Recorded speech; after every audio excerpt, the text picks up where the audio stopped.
Good afternoon to one and all. We, the team of Shri Tara, are going to present a project based on microgravity flora adventure.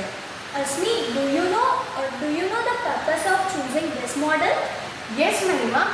As humanity sets its sights on long-term missions to the moon, Mars, and other celestial bodies, the ability to produce food in space becomes vital. Plants are essential not only for nutrition but also for life support, including oxygen production and psychological well-being. Understanding how microgravity affects plant growth is fundamental in developing sustainable agriculture system for space. This research addresses the concerns by stimulating microgravity on Earth and studying impact on plant development. Mahima, could you please explain us that what do you actually mean by microgravity? Microgravity is the condition in which people or objects appear to be weightless. The effects of microgravity can be seen when astronauts and objects float in space. In general parlance, the term is used with zero gravity and weightless, but the prefix micro indicates acceleration equivalent to 1 million of the force of gravity at Earth's surface. The scientific principle behind this project is gravitoplasm, the process by which plants orient their growth in response to gravity. On Earth, roots grow downward and shoots grow upward. In the absence of gravity as experienced in space, these growth patterns are disrupted. A clinostate is used to experience the rotation of plants continuously, stimulating microgravity by eliminating a consistent gravitational pull. This allows for the study of plant behavior in an environment that mimics the space conditions.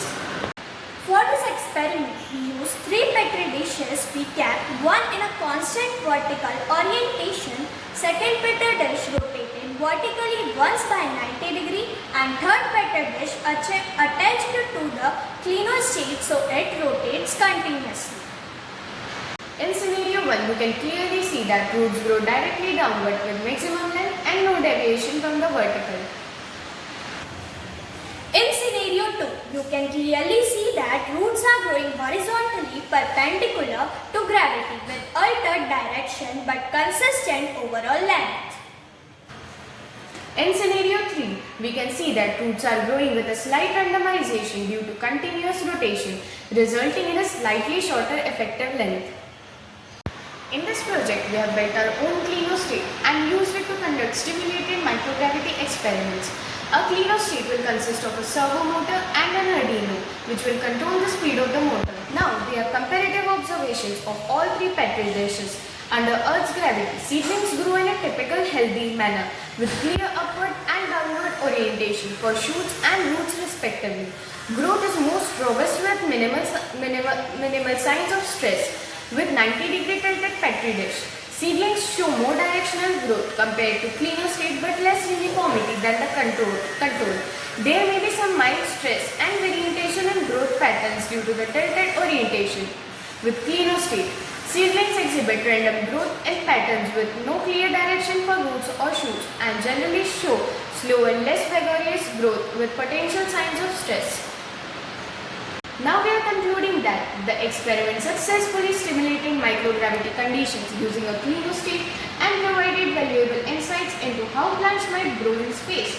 The altered growth patterns observed suggest significant challenges in cultivating plants outside Earth's gravitational influence. These findings are crucial for developing strategies to support long-term human habitation in space and marking an essential step towards sustaining life beyond Earth. Thank you for listening to us.